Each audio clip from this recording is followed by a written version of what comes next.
Here we go.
Hey, yo. Hello, hello. Hello. Hello, hello. Hello. Right. At everybody. Huzzah.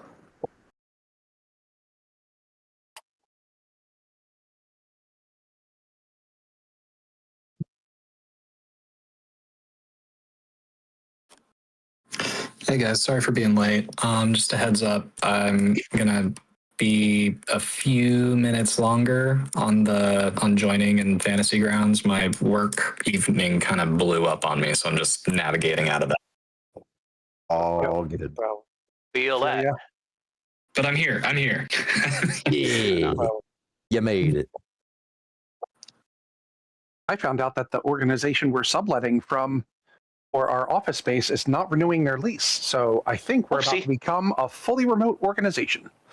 Oh no, you won't have your in-office days anymore. I know I won't have the 2 days a month I have to go into the office. How are you guys gonna connect with each other ever again? How will you manage to? It's impossible. Yeah. Well, my condolences, kind of. He was just complaining about it the other day too. I was. I'm like, I don't feel like going in the office. And now I'm not going to have to. A green is Oh. Might need that.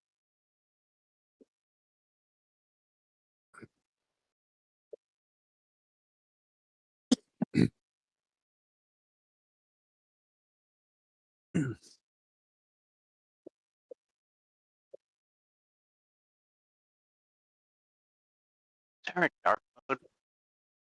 It's gotta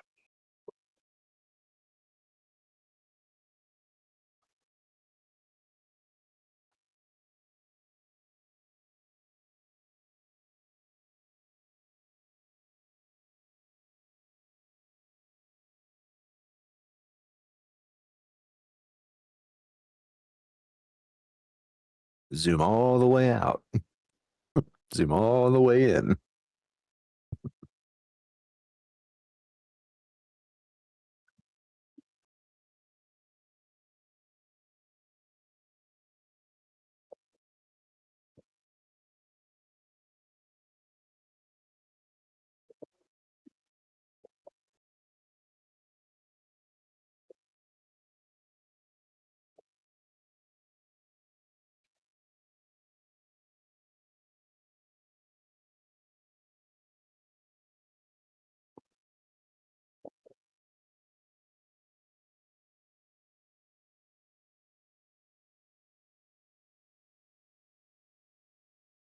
Need right now.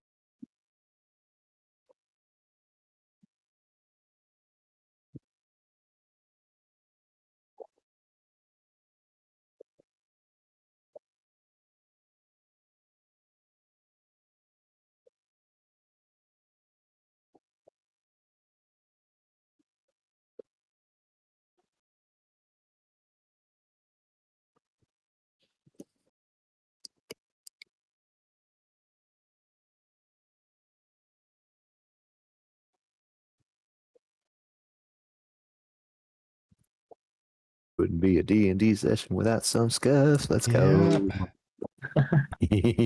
Scuff. Just a little. That's very strange. It's just all black, as if like you're not in it, like not even loading in. That's odd. I mean, I had to close it down and to reopen it just for the updates to actually take hold. Do you see like the chat, or is it just like our world? Like No, it's I got a Just the- dual PC stream setup. oh, got it. Oh, okay. So Mm. the one that's supposed to show for the player side is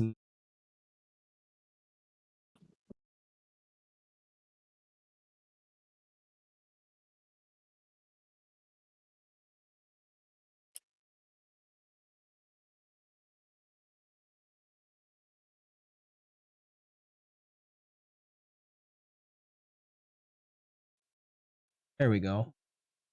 Hey, All right. Took long enough.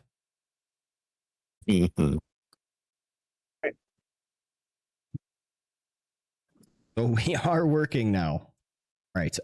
Any notes or anything else? Settling. Sound like.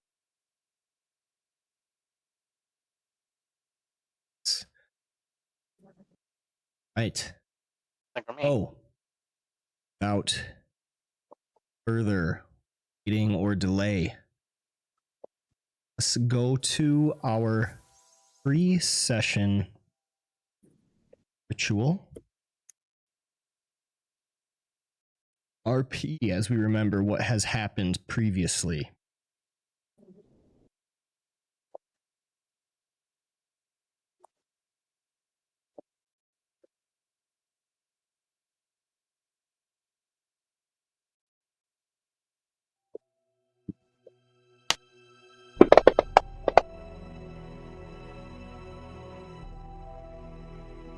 All right. Praise you. No. As we have came to the Church of the Morninglord, you have listened to what the Father has said, seeing this creature down in the undercroft. Do you think this is a monster or a man which may be redeemed?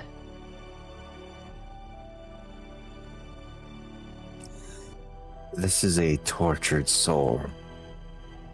One made to have others suffer, to feel guilt, and to question themselves.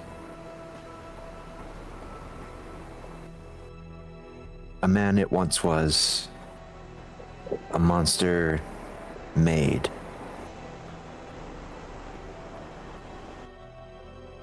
But one cannot deny that it is here. before us.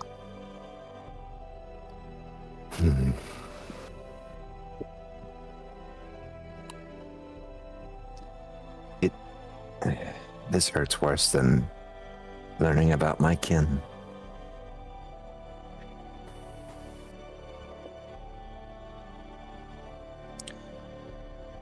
So, I hate to ask, but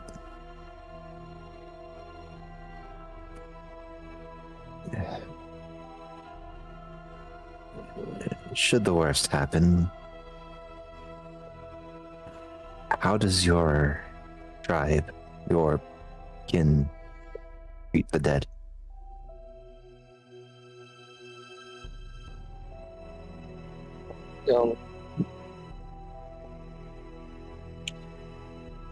When it comes to treat, give them a send-off by fire, under the moonlight.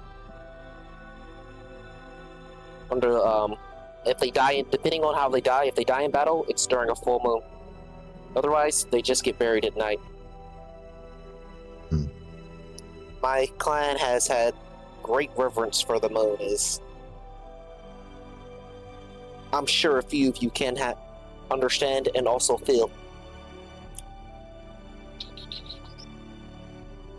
She nods. If it's the same to you, give me those same respects, should the time come. No problem. I'd be honored to give you a warrior's send-off.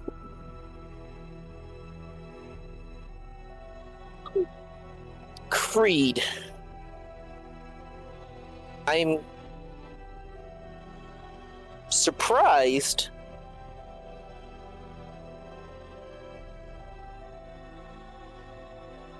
you didn't instantly bash his brains in a little bit.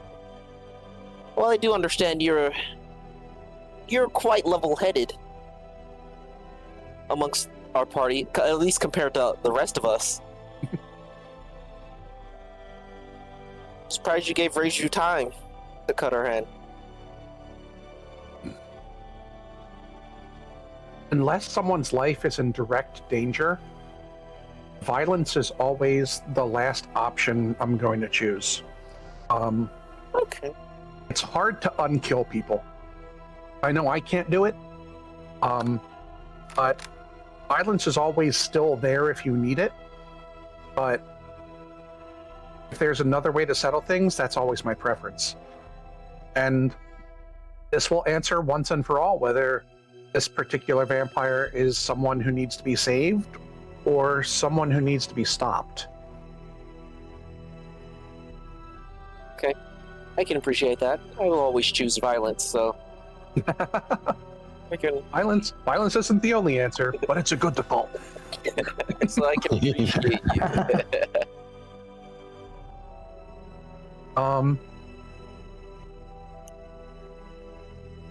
Reiju, what is your preferred outcome to cutting your hand and potentially letting this thing feed on you, or this guy, whichever he turns out to be? Given the chance, I won't let that happen.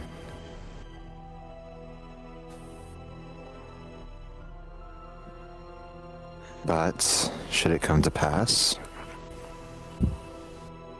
I have a contingency for it. Right, but what's your preferred outcome? I prefer Have to use the bathroom. I'll be back.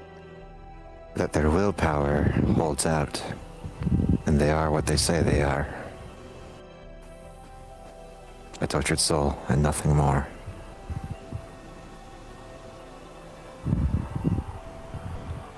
One that the priest above can be proud of, and this Morninglord can forgive. I hope you're right too.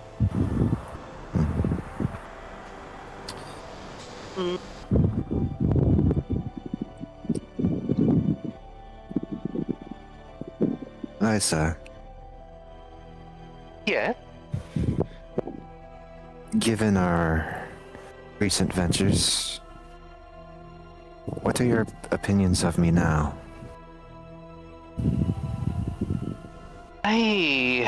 Honestly, I find you surprisingly delightful, which is very confusing.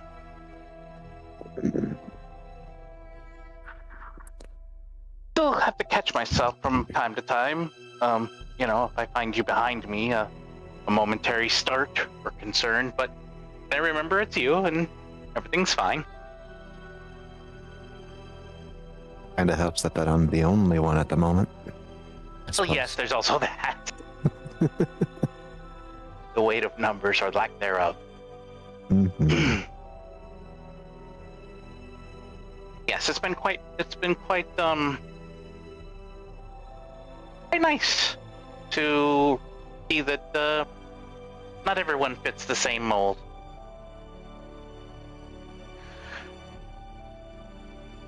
She simply nods and smiles.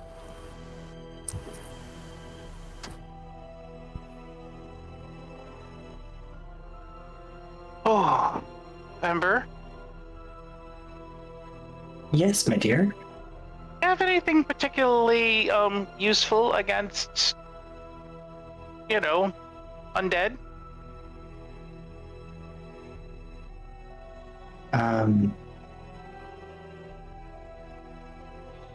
Against undead specifically, not. No, that I believe that would more be Creed or Victor's area of expertise. I suppose fire is a good default. No shiny light stuff though, right? Mostly fire at the moment. Well, I mean, it is kind of in your blood, as it were. Yes. And with that,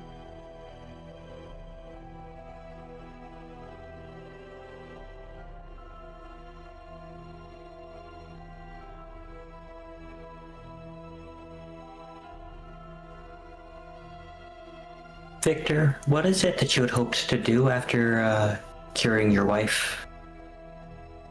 You mentioned that she's sick. I think he might be busy. I'm unmuted. I'm here. Sorry. Thank you.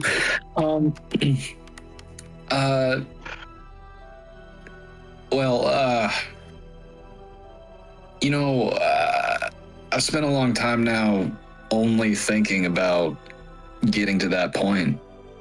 I'm a little embarrassed to admit that I haven't thought about anything other than just going back to normal.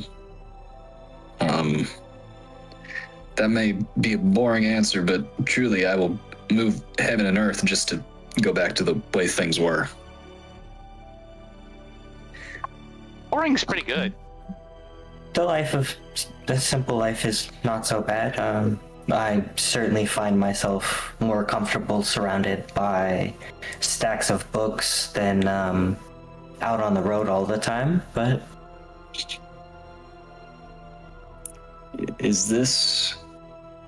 Do I have the honor and privilege of asking the Void something again?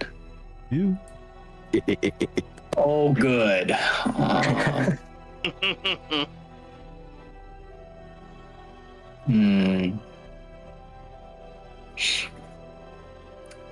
Do we care about finding out what happened to what's their name, the person that bailed right before the attack, and we tried to track them down, but they had moved too far? Is there anything else we want to learn? What is her name? Gretchen? No. Gertruda. Yeah, Gertruda. Do we care about learning that? Is there anything else that we... I mean, we have to go that way anyway. I don't know that it really matters per se to know ahead of time. It doesn't really change our trajectory. Yeah. I'm gonna just... I don't know if this is valuable or not. I'm just gonna throw something out there, okay? Cool. Yeah.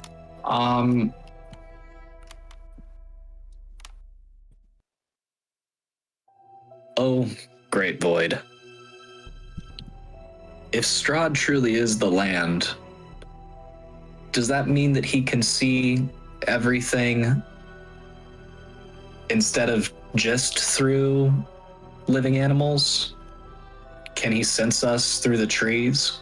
Can he smell us on the air? Is there truly any way to hide?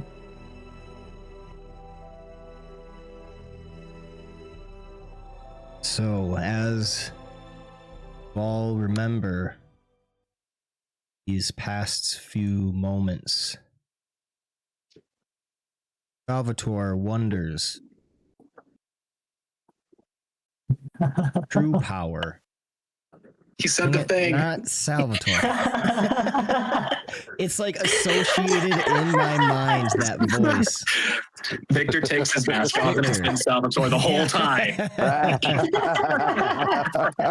Victor.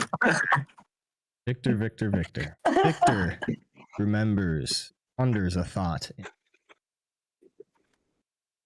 God's true power within this realm. Expecting, sir. Oddly terrifying.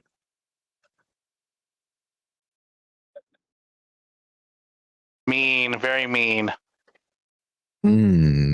Understandable. Thus brings us to the present.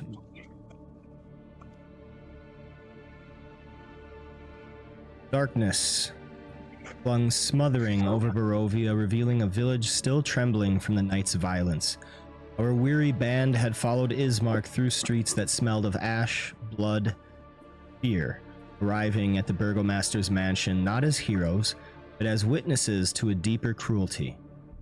Polyan Indirovich lay cold upon the floor, taken not by sickness or age, but by a precise wound to the chest.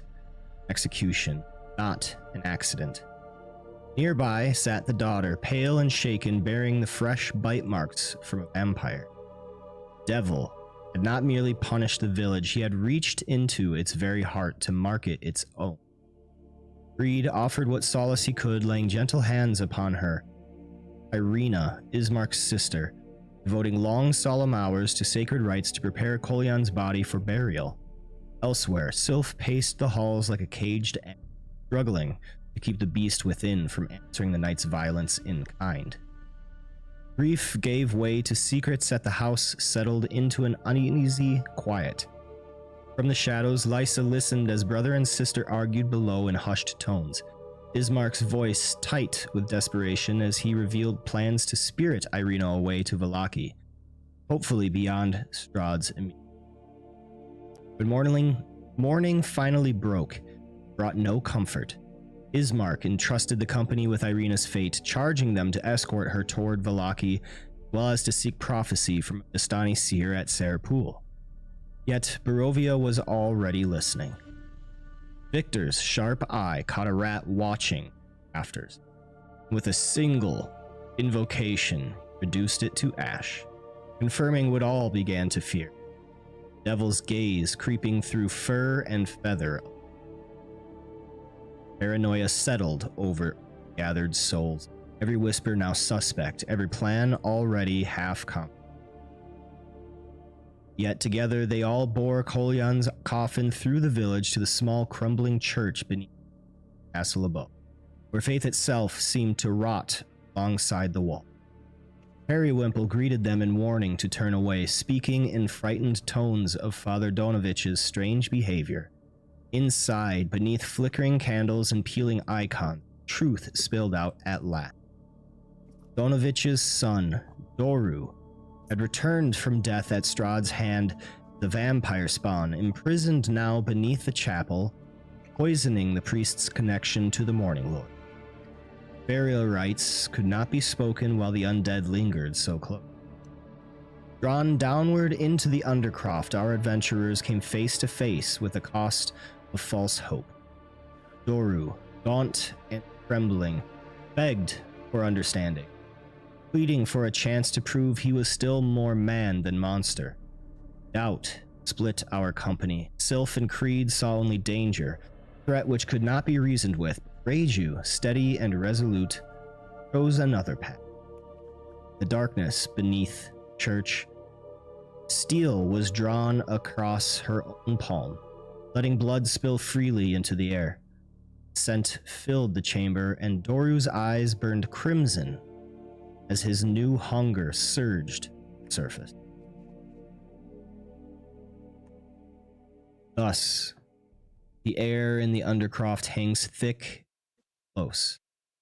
Heavy, damp stone, a copper-sweet smell, fresh blood. Chapel above groans faintly in the wind. Down here is only the flicker of torchlight, sound of breathing. Yours. Reiju's crimson offering beads falls in slow, deliberate drops against the cold, each one echoing louder than. Doru's head lifts. His nostrils flare, his jaw tightens. In the half-light, his eyes blaze with a feral red that was never meant for the living. Hunger ripples through gaunt frame like a tremor before. Fingers twitching and teeth bared. The scent coils around him, the lover's whisper. Darkness leans. Will this creature choose restraint or reveal the monster who believes? I need all of you to roll initiative.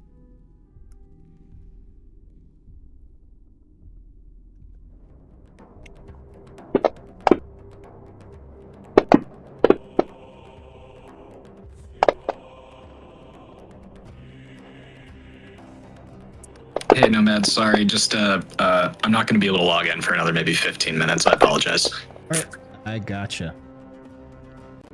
Thank you.